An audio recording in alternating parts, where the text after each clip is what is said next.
G'day you mob, welcome to this episode of Aussie English. I'm your host Pete Smisson and today is part 2 of my interview with Justin Hammond. If you didn't see the previous episode with him, go check that out before listening to this one. In today's episode, we talk about his experiences living in Ukraine and Russia and the cultural relationship between the two countries, how he left Ukraine just before the Russian invasion and escaped to Georgia, his thoughts on the ramp up to the invasion, how the war will change Ukraine and Ukrainian identity for the worse in the short term, but the better in the long term, what Ukrainian people thought of Zelensky before and then after the invasion, the discrimination against Russians who are against the war and have fled the country, the power of Putin's propaganda in Russia in controlling the population and what they know and believe, and lastly, his expectations of how this invasion will end and the fallout from it. So guys, without any further ado, I give you Justin Hammond.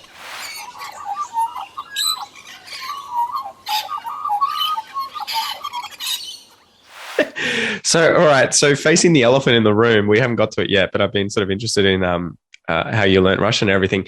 You were in Ukraine, right? When everything went down.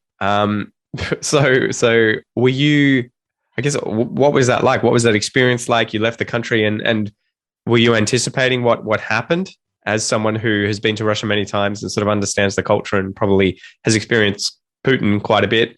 Yeah. So, yeah, good question. So, I was in Russia and we started getting warnings from, the allied governments over the embassies that send you messages about, hey, there's a buildup going on. You should consider leaving. Or just take caution and all that kind of stuff. And that kind of started around mid-January. Then reports started coming out that I think it was from like the CIA in the US saying that, this would likely happen around mid-February based on how long they've had troops on the border. They couldn't economically finance keeping them there much longer past like mid-March. Mm-hmm. And so what was interesting about it though was just the general mentality of Ukrainians there, and everybody, nobody believed anything was going to happen. And so it was extremely business as usual. Just nobody was doing anything. Nobody was leaving. People were just going to the gym and schools were running and everything like that. And so I basically left around the 4th of February, 5th of February for a week. I went to Istanbul and to Turkey and whatnot, hung out with a friend. But then as we kind of came up into closer to mid-February area, I thought, well, you know what, I'll go back to Ukraine. I needed somewhere to go, but I'll go to the west. I'll go to Lviv. That way if something happens, at least I'm further west and it's safer and all that kind of stuff. So I flew back into Lviv the Saturday morning, the Saturday before the war, which started on Friday, the 23rd. And right after getting off the plane was, more messages from the Canadian government, from the US and all the people saying you have to get out as soon as possible. They were saying even get out before Sunday night if you could. And I'd just flown back in. And I'd booked a month on Airbnb and everything. So I had to get the refund for that. But what I found interesting was again, Ukrainians were also privy to this information. And that Saturday morning when I flew in, I came out of this cafe while waiting for my Airbnb. I remember walking past this group of school kids and this lady being like, hey, I'm your tour guide. So we're going to show you around Lviv. Again, just everything was so business as usual. Wow. Nobody believed anything. And even when I left and I had to get a refund for my Airbnb host was like, oh, are you afraid? It's just Putin playing his games and stuff like that. Nothing's going to happen. We've been at war since 2014, when the initial occupation of Crimea happened. And so really, the Ukrainian response was always we've been hearing this for 8 years, mm-hmm. Right? There's nothing new.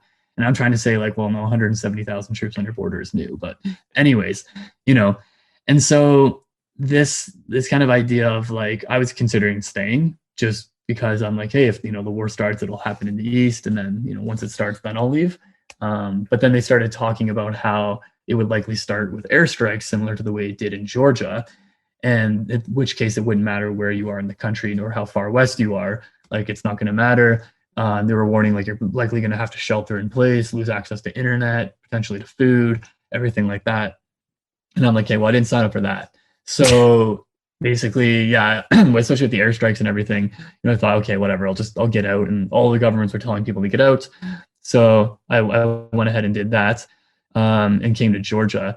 But yeah, I think I left on like the Monday morning. And basically that Wednesday was February 16th, which is when the CIA had determined that Putin had told the Russian military to be ready to move. And so basically flights for like that Monday, Tuesday, to Istanbul went from like $150 to like $650, $700, right? Like they were just prices were skyrocketing. He basically had to like rush to get something. Obviously Airbnb prices started going up like crazy. And so I just kind of looked at it as like, yeah, to me, Georgia was like the cheapest flight I could find. And then, or to Poland, it was a bit cheaper, but then like the Airbnbs were jacked up more there. And still at the time, they were much less jacked up here in Georgia. So I ended up finding a good Airbnb, paid a little bit more for the ticket to come to Georgia. And then, yeah, I kind of got here on like the Monday or whatever. I came in like Monday at that night or the next morning on the Tuesday. And then the war started on the Friday, like 4 days later. How did you find out about it? About the war? Yeah, like did someone message you? Did you watch the news? And what was going through your head when that happened?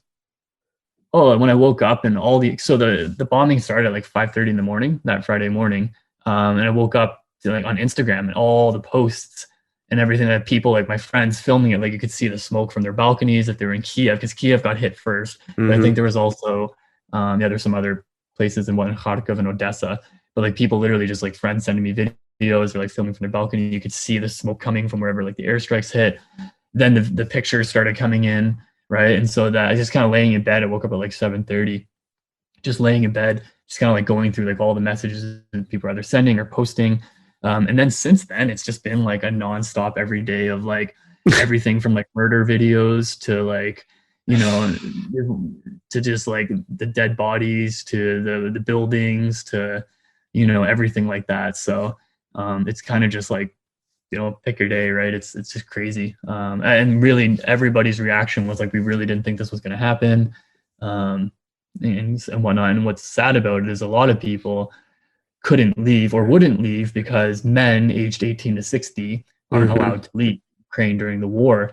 So either families have left like their brother, husband, or father behind, or others feel, inclined to stay because they don't want to leave their father, brother, or husband behind. So they're stuck there as well. Yeah, I've got a few. I created an episode, Voices of Ukraine, and published that on the podcast recently, giving the sort of people in Ukraine a chance to talk about what they were experiencing on the ground. And some of them, like I had sort of deeper conversations with, and I was like, are you getting the fuck out? like as much as I want Ukraine to win, and I know that a lot of people need to stay there and fight in order for that to happen. Once you create a relationship with someone, you kind of like, I just want you to be safe. Like, fuck staying there, just get out. You've got a child, you've got a wife, you've got an old parents. And a lot of them are just like, I can't. I've got family here, I've got friends here, I have to protect my children. But it's rock and a hard place. Like, talk about how hard it is. It's just insane. What was going through your head when this happened and when you found out this news? Were you thinking, fucking knew Putin would do this? Or were you like, oh man, I had no idea that was coming, Yeah. I thought there was like definitely going to be an incursion, but not, I thought it was just going to be more contained to the east and more formalizing. So basically there was like Luhansk and Donetsk areas, but then there's the actual region, which extends a bit further beyond. And that's what he essentially recognized the independence of a couple of days earlier. Yeah. And so I just assumed it was going to be more of an incursion into those areas in order to formalize those territories for Russia, that there would have been fighting and it would have been contained on the east or whatnot. I wasn't expecting really expecting like the whole airstrikes and everything like that, even though they said like if it started, that's how it would happen. So I was kind of surprised about that. Definitely. So I think that part surprised me, but I assumed it would have been more like just, I don't want to say casual, but just more of like sort of like a slow incursion into that eastern area to take the areas that they just, recognized as sovereign. Well, and the expectation, from what I understand, was that Putin and the Kremlin and his cronies around him thought that Zelensky was going to run off with his tail between his legs almost instantly, right? And he was given the opportunity to leave for the US, I think, or at least to be evacuated by them. And I think I loved his message, which was like, I don't need a ride, I need tanks, or I need ammo, I need weapons or something, right? Effectively that. And so what's your sort of conception of what's happened since and the way in which Zelensky has stood up and become this insane hero political figure, right? That every single person now is going to know his name, right? Like globally, you would imagine, sort of on level with Churchill, in World War II. Was that something that you were expecting, that the average Ukrainian was expecting to happen? Did they think much of him prior to current events? And what's your sort of feeling of what they think of him now? So before, he was more so popular with the younger generations. The older generation's not as happy with him, but now people seem to be like really supportive of him or whatnot. So he's definitely like won a huge amount of points politically, and had he left, it would have been an overthrow. Like he wouldn't have been able to leave and then stay in power. He would have been overthrown. So I think that like he's done a great job with it, and I think that it was a bit of a risk assessment. Like I think that I want to say I don't think Russia was necessarily expecting the amount of military aid to come in through weapons and training and all that stuff that's been brought in. At the same time, though, they're also just weighing the pros and cons. Like they haven't sent all their troops. Russia could take it in like 24 hours if they wanted to. It would just be a matter of at what cost. How many civilians do you kill? How many buildings do you destroy? But they have the firepower to literally just knock down every building and run it over. It's just a matter of, at what cost do they do it, right? And so I think that's kind of what like is probably the decision there and everything. So it's sort of a weird kind of environment, I guess, to be in. I think that a lot of people certainly didn't expect something like us or to be in this sort of environment afterwards.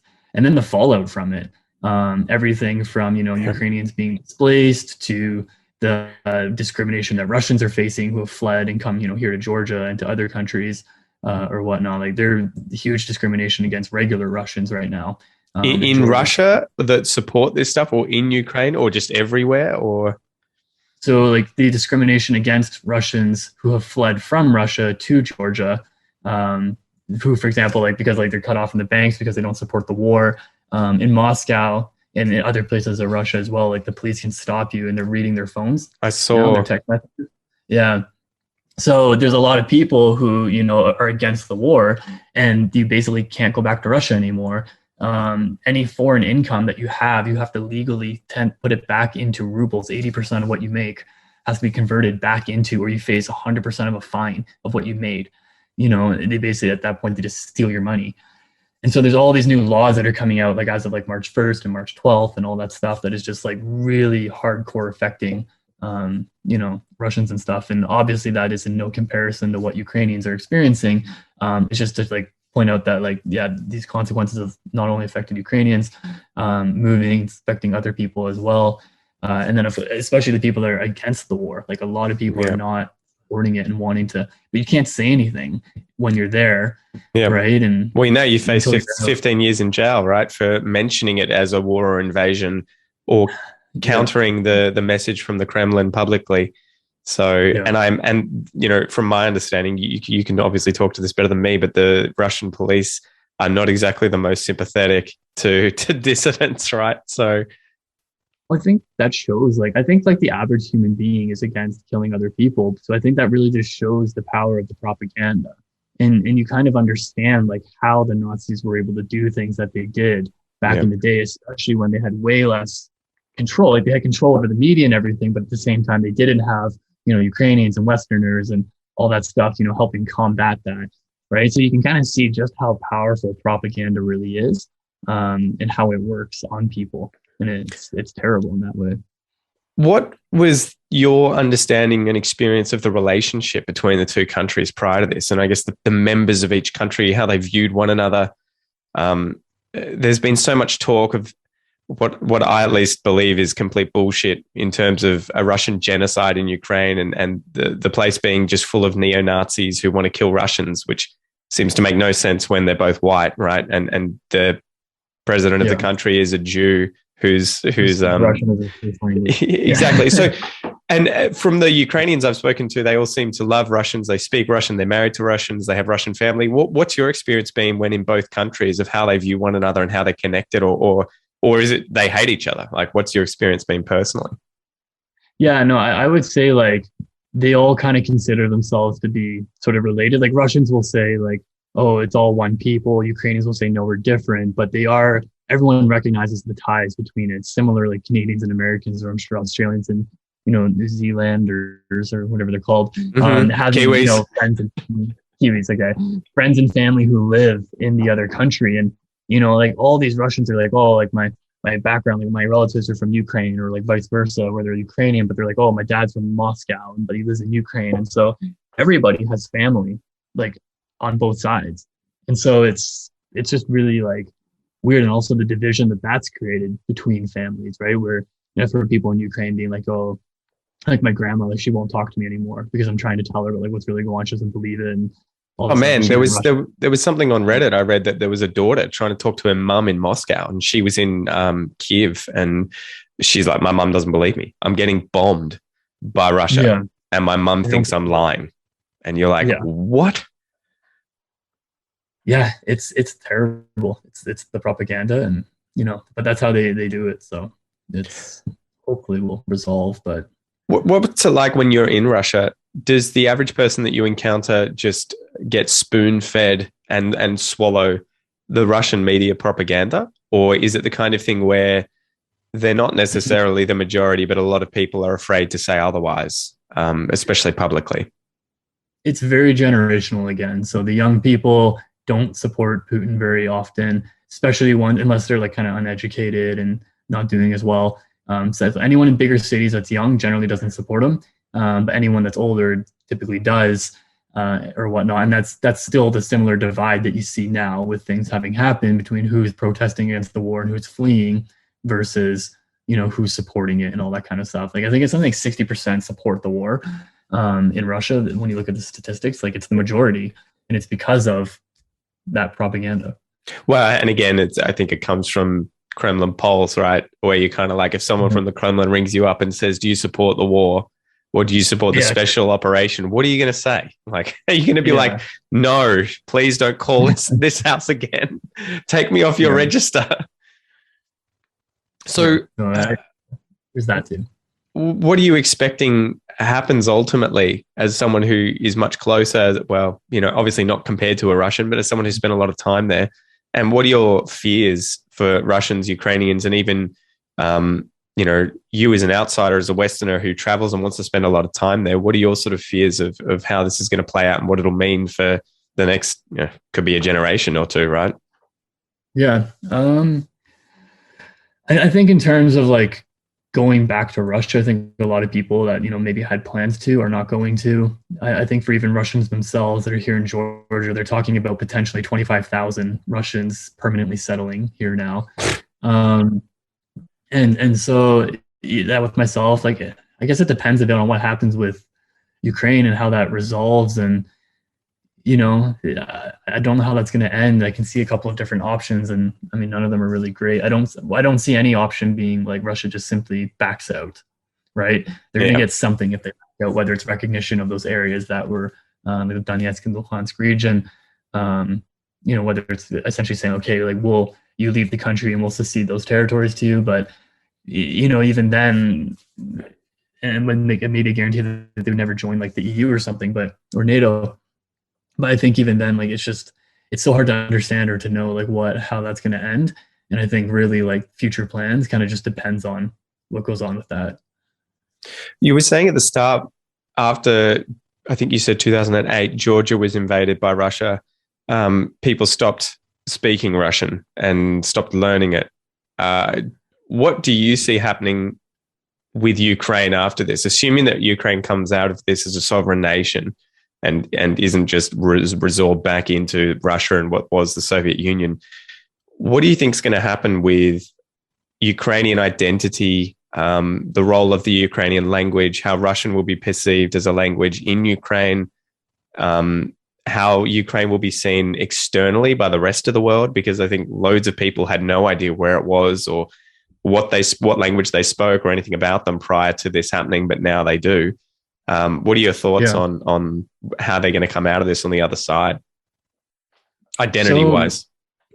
Yeah, identity-wise, it's going to be that much stronger, 100%. In terms of how they handle the Russian language in Ukraine, it's hard to say, because on one hand, the majority of people there in my experience, unless they're from the West, still speak Russian as their first language, right? Although they learn, Ukrainian in school, I'll talk to people and say like, okay, but what if there's someone just got shot and you have to call the police? It's a super stressful situation. Like, what language is still going to be easier for you to speak that in? So usually it's Russian.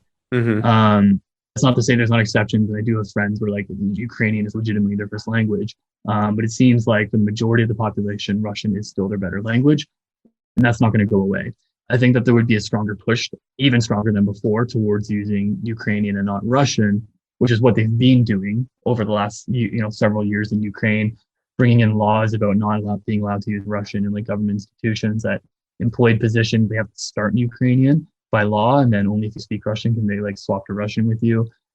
I think that would be even stronger, but it also depends on, like when I heard about potentially Ukrainian governments talking about succeeding or a sort of a resolution of the conflict that's going on, I had heard that part of that would be not putting in laws that essentially discriminate against the Russian language. Yeah. So who knows? Like depending on how this whole resolution goes, those laws may even be reversed. If that's the price that they have to pay in order to gain control back of the territory. So I don't. It's hard to say. I feel like it really depends a lot on how that plays out. Yeah, that's the saddest part, right? It seems like Russia's just doing everything it can to kind of steamroll Ukrainian identity and history and culture and everything like that, and just absorb them back into it and just make them effectively Russians, right? Whereas Ukrainians see themselves as having their own unique language and their own unique history. Russia, at least Putin, seems to want to just be like, nah, you're part of us and we get everything. And so it is going to be interesting to see how it plays out. Sorry? Right? Like Russian came from Ukrainian, Russia came from Ukraine, everything there came from, it was Kiev and Rus at the beginning. And so like Kiev was the original, right? And Russia came from them. So yeah. I remember learning a bit about that when I was watching Vikings, because I think they were talking about the king or the Tsar of Kiev in the year 800 or 900, right? Where the Vikings, ironically, I think, what's the translation of Russia? Is it river or canoe or something like that? And it's associated with Vikings and, that they were Vikings in the past. I have to dig into this a bit more, but I heard that there's quite a connection between the two historically, and that Russia, obviously the language wasn't that far east, right? You had Mongolia and all these other countries and different languages out there, and then it just sort of got absorbed. I actually don't know what the Rus would be, like Rus would be like the core, the root there. I haven't thought about what that. I mean, it's not river. I don't think it's canoe, so you have to look into it. I wonder what I'm confusing there, but it is interesting. So how do we finish on a positive note, man? I mean, I guess I'm hopeful overall that, things will resolve. Whether or not they will, I don't know. I do think that it will have to resolve probably within the next month, just because financially, again, between the ongoing and continuing sanctions against Russia and then the cost of supporting the war in Ukraine, I just think it's too huge of a financial hit for them to take to just keep this going longer than a month. So I think that's why they're starting to kind of do these talks and stuff. So in terms of whatever way it plays out, I'm thinking within the next 30 days, it'll. Do you think it's going to have a long-lasting effect on Russians and how they see themselves? I've spoken to a lot of Russians in Australia, and they are almost ashamed to mention the fact that they're Russian now. To speak Russian in public, I have a friend who teaches online and he has his business, and he's like, the Russian students won't come to class anymore. And you're just kind of like, this is just another angle where you're just like, fuck Putin. Like, talk about doing what you view as best for you, and fucking over what are almost 200 million people in the meantime in both countries. Like, the average Russian is now effectively fucked back in Russia, and the average Ukrainian is currently doubly fucked. You're kind of like, who is going to benefit from this? Especially, I think one of the heartwarming things that I've had is that I haven't heard of any Russians in Australia that I know of receiving discrimination from the average Australian. Unless they were to come out and say they're pro-Kremlin, pro-Putin, happy the war is going on, fuck Ukraine. If they were to say that sort of stuff, the average person would probably be like, you're a nut job. Like, you sound like Hitler.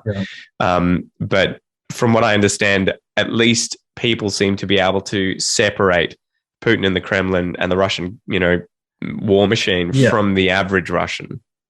Yeah, and the only reason it's different here in Georgia is because Georgia was attacked and occupied, right, by Russia, and so they see it as like what they went through, X number of years ago, and then because of that, the massive protests that have come out and the Ukrainian flag being everywhere, and then also the influx of both Ukrainians and Russians into the country and the consequences of that. So it's much more in their face and hitting close to home, if you will.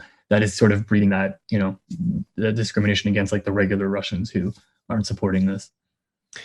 Yeah, far out. Well, hopefully it ends soon, and we can get back to business, because you kind of like, this is one of those funny things, right? I chat to Russians, and especially I had a conversation with one who was in England, right? And she was pro-Putin, pro the war, pro-Russia, fuck the West, and came out with the weirdest line for me, telling me that the West is going to fall apart because it celebrates gay people. And I was kind of like, what? Where did that come from?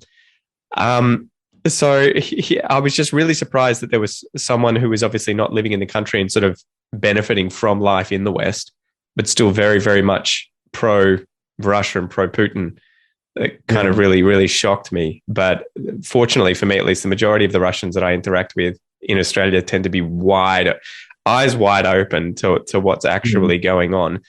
Have you experienced that kind of thing where you meet Russians abroad that are very sort of still very, very pro-Putin, pro-Russia, or do they tend to be much more eyes open, global citizens, intellectual, read into this sort of stuff, know how to sense make and everything? Because it seems like a lot of the smart people too are potentially going to leave Russia or have already left, right? Which is going to lead to more problems. But yeah, I've met people like that in the West, but they're the exception and not the rule. Generally, Russians are, in the West living there, like not pro-Putin, or I would say like pro-Russia. They usually recognize like it is my homeland and always love it because of that. But, they went somewhere for a better life and they recognize they have a better life.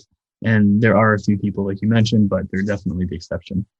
yeah, it's good to know. Anyway, thanks for joining me, man. I really appreciate it. Where can people find out more about you and what you're currently doing? Are you still working in the English teaching realm, or have you ditched that and you now have this, high-flying career in in online business? So, yeah, I mean, like we still have the language school going or whatnot, but generally working on essentially like growth marketing and copywriting for SaaS companies. So it's the big focus, and yeah, it's going really well. Brilliant. So how can people find out about you, and how can they find out your YouTube channel? Are you still smashing that out? No, I'm actually kind of giving it up a little bit. And what's I found out just recently is I think YouTube's no longer paying out channels who do content in Russian. What? And so like Far for a out. Russian audience. Yeah, which is crazy. So I actually have to check into that. I might not even be getting paid anymore. How do they judge that too? Do they just look at, okay, your content's in Russian and your audience is mainly Russian, therefore? Because what if it's in Russian and you're in Australia to Australian Russians, or Russians who's elsewhere in the world? How do they gauge that? Right? Like, I don't know how they do it, and like I honestly haven't checked yet. I just found out this morning about this, so I need to go and look to see if like I've been affected by it. But I imagine they to like make a quick action, they probably put out like a blanket rule over like all channels matching these criteria with audience here. That would be my guess. But even Ukrainian like bloggers who make content even about Ukraine, but they do it in Russian, have like gotten blocked, like big ones. So I'm guessing people just got caught up in this blanket, and they're probably not using a lot of subjective reviews to kind of test who, they need to block or whatnot. All right. Well, I hope it ends up okay, mate. I hope it's all good, and I hope to have you back on the podcast soon. Excellent. Thank you for having me. See you, mate.